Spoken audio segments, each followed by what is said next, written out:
Hello, നമുക്കിന്ന് Kasaragod style മീൻകറി എങ്ങനെ ഉണ്ടാക്കും നോക്കിയാലോ.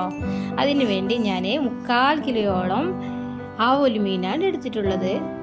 അത് മുറിച്ച് നന്നായി കഴുകി വെച്ചിട്ടുണ്ട്. പിന്നീട് ഒരു ചെറിയ തേങ്ങ കൂടി ഞാൻ എടുത്തിട്ടുണ്ട്, അതും കൂടി ചിരകി വെച്ചിട്ടുണ്ട്.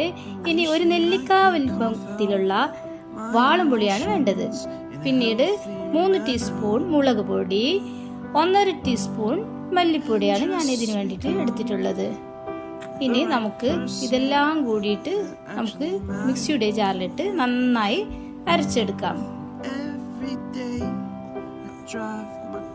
കൂടെ ഞാൻ ഒരു 1/4 ടീസ്പൂൺ മഞ്ഞൾപ്പൊടി കൂടി എടുത്തിട്ടുണ്ട്.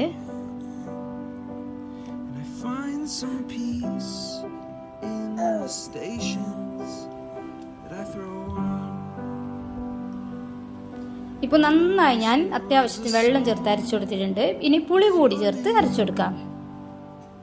പുളിയും കൂടി ചേർത്ത് അരച്ചെടുത്ത് ഇത് നമുക്കിനി മിക്സ് ചെയ്യാം. വളരെ കട്ടിയിലോ അല്ലെങ്കിൽ നന്നായി വെള്ളത്തിൻ്റെ പരുവത്തിലോ ആക്കാൻ പാടില്ല.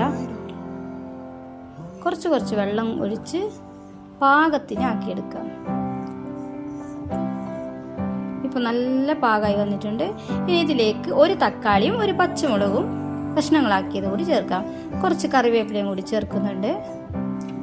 ഇതൊക്കെ ചേർത്ത് ഒന്ന് മിക്സാക്കി അടുപ്പിൽ വെച്ച് തിളച്ച് വരുന്നുണ്ട്. ഇനിയിപ്പോൾ നമുക്ക് ഇതിലേക്ക് മീൻ കഷ്ണം ഇട്ടെടുക്കാം.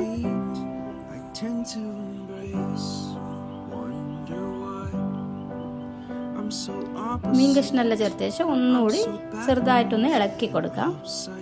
പിന്നീട് മൂടി വെച്ച് നമുക്ക് മീൻ കഷ്ണം വേകുന്നത് വരെ വേവിച്ചെടുക്കാം. ഒക്കെ വെന്ത് പാകമായി വന്നിട്ടുണ്ട്. നമ്മുടെ കാസർഗോഡ് സ്റ്റൈൽ മീൻകറി റെഡി ആയിട്ടുണ്ട്.